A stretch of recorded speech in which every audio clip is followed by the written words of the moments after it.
Si je vous posais la question, je suis certain que beaucoup d'entre vous ici me diraient qu'ils raffolent de tacos et autres fast-food. Bande de petits gourmands. Cependant, prendre soin de votre alimentation est une chose que vous ne devriez pas sous-estimer pour un organe, l'estomac. Car lorsque vous perturbez son équilibre en mangeant mal, celui-ci réagit. Il réagit en créant de l'inflammation. Cette inflammation, c'est la gastrite, une inflammation de la paroi interne de l'estomac qui peut vous donner des douleurs.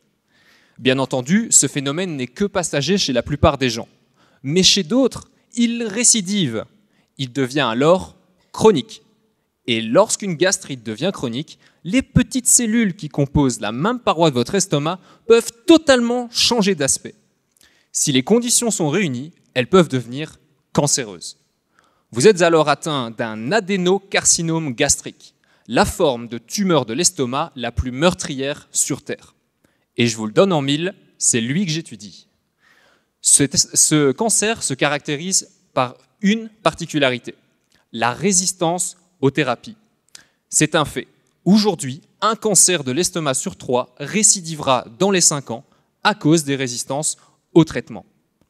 Et la cause de cette résistance est en fait bien plus insidieuse. Elle se cache au plus profond de la tumeur, au sein de petites cellules appelées cellules souches cancéreuses gastriques. Ces cellules microscopiques sont redoutables. Elles peuvent non seulement résister à une grande panoplie de traitements comme les chimiothérapies, pourtant redoutables et extrêmement lourds pour les patients, vous voyez de quoi je parle, mais peuvent aussi provoquer le retour du cancer.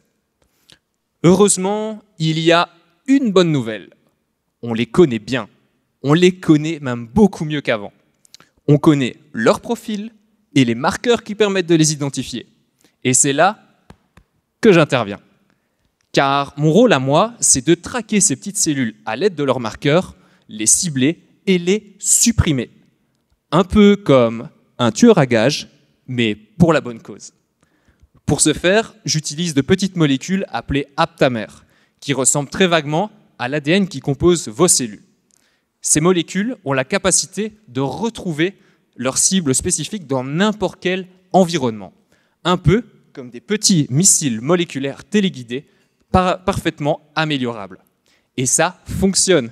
Mes derniers résultats ont montré que les aptamères retrouvaient spécifiquement ces cellules malades et pouvaient même faire la distinction avec les cellules saines.